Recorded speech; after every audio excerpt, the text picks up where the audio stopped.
pose la question de savoir pourquoi on a autant démonisé la viande. Pourquoi on l'a diabolisé, pourquoi on en a fait l'ennemi numéro 1. Et là, moi j'ai une première réponse qui est une étude de l'OMS qui a fait énormément de bruit et qui continue à influencer beaucoup de gens aujourd'hui. Cette étude comparait un groupe de gens qui mangent de la viande et un groupe de végétariens qui mangent pas de viande. Et sur plusieurs années, on s'est aperçu que le groupe des mangeurs de viande, avait une probabilité beaucoup plus grande d'avoir des cancers, de l'obésité et des maladies. Alors que le groupe des végétariens, beaucoup moins. Et c'est un fait. C'est effectivement quelque chose qu'on observe. Mais est-ce que ça a une validité scientifique de dire ça? Alors, je vous pose la question. Est-ce que on peut en déduire que par conséquent, c'est la viande qui cause le cancer? Ben non. Pourquoi? Il faut isoler. Déjà, il faut suivre toute l'alimentation. Surtout qu'ils n'étaient pas dans...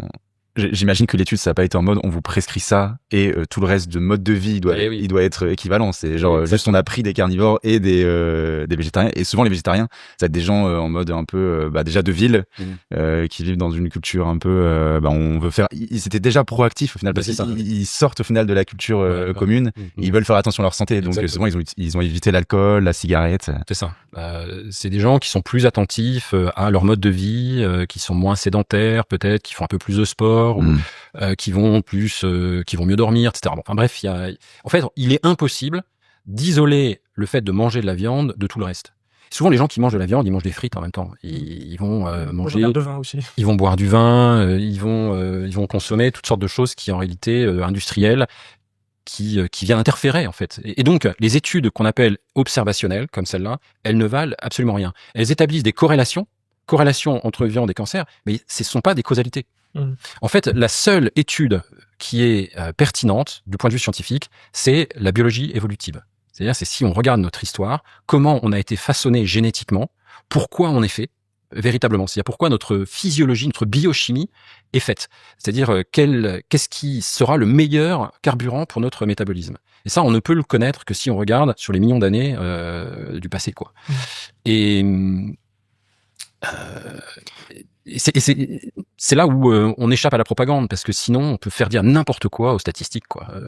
Ou sinon, à la rigueur, déjà pour être plus rigoureux, il aurait fallu comparer des carnivores et des végétariens. Parce que je suppose que l'étude, c'est des personnes qui mangent de la viande dans le cadre d'une alimentation omnivore, en fait. C'est ça. C'est que, à la limite, déjà, si on pouvait isoler ça et leur imposer de ne pas fumer, de ne pas boire, et d'avoir une activité à peu près équivalente, déjà, on pourrait jauger un petit peu. Ça fait une preuve, mais... Voilà. Et puis, il faut savoir quelle viande aussi. De quelle viande on parle? Est-ce que c'est de la charcuterie qui est déjà hyper industrielle, donc mélangée avec du sucre et des additifs? Est-ce que c'est du poulet? Le problème, c'est que aujourd'hui, on nous dit, et c'est vrai, on n'a jamais autant mangé de viande. C'est pas faux. Le problème, c'est quelle viande? C'est du poulet.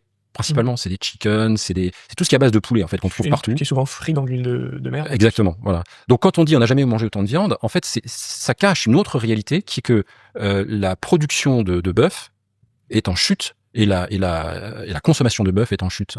Donc de quelle viande on parle? Voilà. Et déjà, il faut faire la distinction, parce que la viande d'herbivores, bœuf, agneau, bison, bon, parce que maintenant ils sont en train de le réintroduire un peu partout, et ça c'est bien.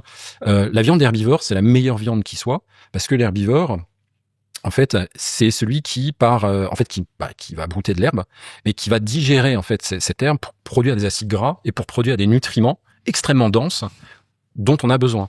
Voilà, donc... C'est vrai que ça, c'est un truc important, c'est un argument souvent des personnes qui sont contre la viande, c'est de dire, regardez ce que mangent les bêtes. Bon, alors, généralement, là, dans le cas du cas de l'herbe, ça marche pas, mais dans le cas où elles sont nourries aux céréales. Les porcs, par exemple, sont nourris aux céréales. On va dire, ils mangent ces céréales, donc plutôt que de les donner à manger aux animaux, autant les manger nous-mêmes directement, ça évite d'avoir des animaux, ça va plus vite, c'est mieux. Et sauf qu'il y a le mécanisme dont tu viens de parler qui s'appelle la digestion, qui est quand même très important, où en fait ils permettent une meilleure assimilation des nutriments. Ce qui veut dire que, grosso modo, pour faire très simple, 1 gramme de blé ingéré directement par un être humain et 1 gramme de blé digéré par un bœuf ou un porc, qu'ensuite on mange, ça n'a rien à voir en termes de valeur nutritionnelle. Même si sur le papier, il y a écrit la même chose. Marc, et du coup, ça